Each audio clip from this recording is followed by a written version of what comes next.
beautiful creatives. My name is Alison Durazo, and if you're new to my channel, I post everything from skincare to fashion to vegan food. And lately, it's been a lot of vegan food because I've been rolling back on saving money for a photo shoot. So I'd like to do a photo shoot with a composite of my modeling, right? But late at night, I've also been having lots of anxiety, so I stay up and then I research things that just random topics come up to my head, like what is the history behind this specific building? What's the history behind this bridge? What's the history behind this street? And then I come and find out there was once a Chinese detention center here in Vermont, which I never knew. And I didn't grow up in Vermont, so why would I even know anyways? I grew up in Massachusetts, so that part of history was kind of just left out. I learned about a lot of indigenous people from the area, but not enough to really say that that was about indigenous people, because a lot of it was like Native Americans. For Massachusetts, they're all passed away. That's pretty much the remnants of what I learned in school. I don't know if it's true because I don't know of any tribes that are in Massachusetts right now. I know there was one in New York. There's one in Vermont that is debated on whether it is actually indigenous or not, which is very strange to me. Why would you debate if someone's culture is actually their culture, right? Just let them enjoy themselves, right? Anyways, Chinese Detention Center was here in Richford, Vermont from 1903 to 1913. So about 10 years of people being sent from San Francisco all over the place to Richford, Vermont. And it was once a bustling town where there was lots of businesses, which is so strange because it's kind of eerie, very not much business going on, right? There's like maybe a few of the same customers and families buying the same little township. You know, it's more of a village now. Anyways, didn't know that. I've been driving down that same street where the detention center was on. I've never seen any Chinese murals, no remnants of there ever being any acknowledgement other than this one story that Mike Hoey put out, a journalist in Vermont. Didn't see anything else. That's the basic of what I saw for the Vermont Historical Society. I thought that was interesting. Why wouldn't you put more out there, especially if there's been 4 across the Canadian border? Why would you not have, like, I don't know, a monument or something? That's my thought. I'm wearing a Asian food t-shirt. Actually, this is faux vegan. They had a couple of Vietnamese dishes. Fried rice is a typical dish they had, but it was more like Vietnamese food, I think.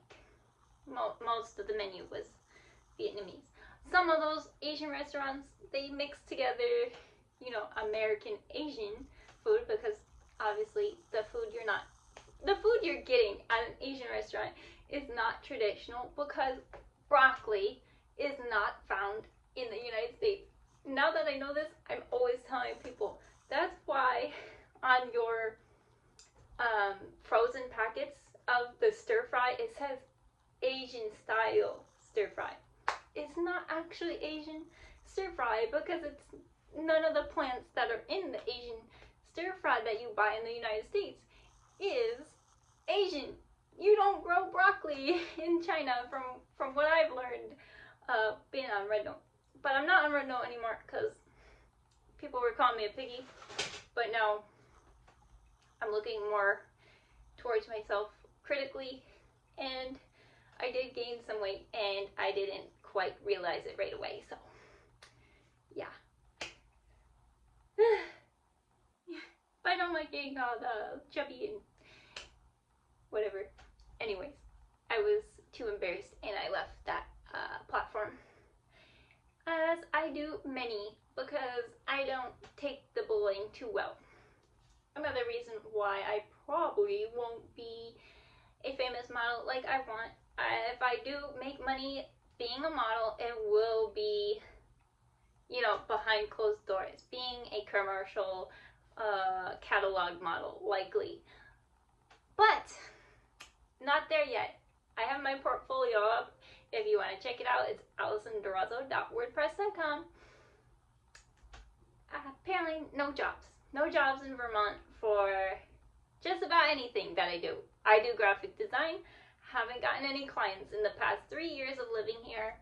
I also haven't got any modeling or acting jobs in Vermont, which I thought there would be some niche jobs that I would fit into and that I would get paid, but I never did. So I'm looking into going back to school and hopefully getting my degree. Once I get my official degree in art new media, hopefully I can get a tech job. But the closest tech job or tech hub that I know of is actually in Quebec, Canada. So it's either I can learn French, do the immigration stuff, but that costs a lot of money, and that's money I don't have. So the other place I could be looking at for graphic design / tech jobs would be IMB or IBM. There's an IBM or whatever, some 3-letter word tech company in Vermont. There is in Burlington. I saw it. I drove past it. I was like, wait a second. That's a tech company I've heard of, but I likely don't fit the vibe because some of those companies just not ethical at all, and I would never want to work with them. Plus, no yoga balls, no like fun things in the office that I can do, because I want the office to be 75 degrees. I want to be able to sit on a yoga ball, leave my desk, and not have heat sensors at my desk, because that's actually one of the things they're doing in Quebec right now. One company is doing that, and it's just like, that's kind of psychotic behavior, and I don't want no part of that office work, right? I like a more chill, relaxed, maybe even a place where I can get up to 3 days off a week would be really nice. Just work maybe 8 to 8 or 8 to 6 every day, and then have 3 days off. That would be ideal. But a lot of the tech companies that actually do that are in Europe, unfortunately. And the tech companies in Africa are owned by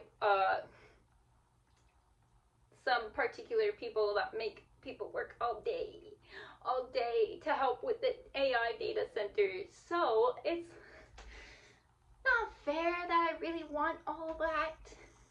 But still, at that point, I do want 75-degree temperature rooms, no heat sensors under my table. I like to have 3 days off per week. That would be very nice.